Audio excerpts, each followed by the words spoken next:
Now we're going to be working on factoring by grouping.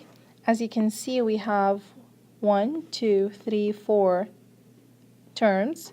So in order to be able to factor something like that, you have to group the first two together and the last two together. So let's go ahead and start on that.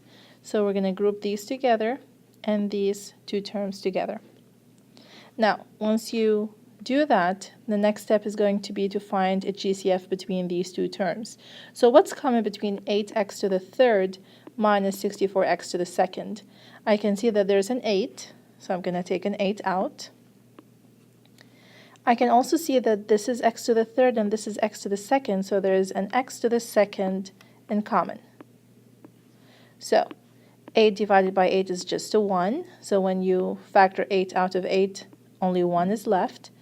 If you factor x to the second out of x to the third, it means there's only x left.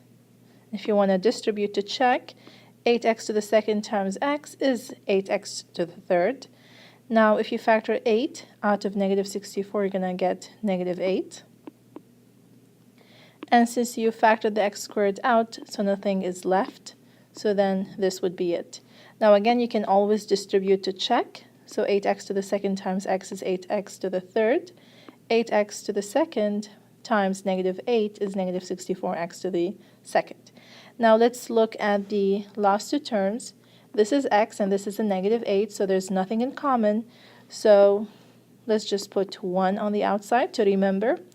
So, and we keep x minus 8 in parentheses. Now, once you factor out the GCF from each group, you go ahead and your next step is to look and see the repeating GCF.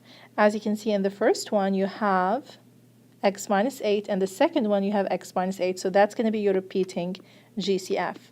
So you write it once, and then you put two parentheses, and here you're going to put what's going to be left of each term. So for example, in this case, if you factor x minus 8 out, you're going to be left with 8x to the second.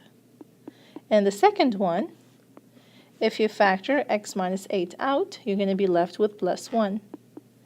And that's factoring by grouping. Now pause the video and try number 2 on your own, and then play the video to check. Now I hope you tried on your own.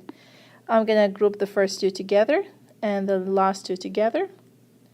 Now if you look at these, there's a 4 in common because 12 is 3 times 4, so I'm going to factor 4 out. And again, I have x to the third and x to the second, so I'm going to take the one with the lower power.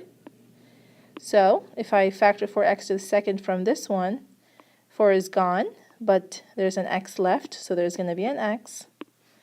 Now if you look at this one, 4 times negative 3 can give you a negative 12, so I'm going to have a negative 3 over here, because 12 divided by 4 is a 3. Now x to the second is factored out, so that's going to be it. Now if you look at the second group, now this is a negative 5x and this is 15. Every time you have a group starting with a negative number, you have to factor the negative out. And I have a 5 in common, so I'm going to put the 5 over here. Now, negative 5 times what would give me negative 5x? Or you can think of it, if you factor negative 5 out of negative 5x, x is going to be left. Now, if you factor negative 5 out of 15, what you can do is that you can divide 15 divided by negative 5. You're going to get negative 3. What you can do is you can always distribute to check. So negative 5 times x is negative 5x. Negative 5 times negative 3 is plus 15.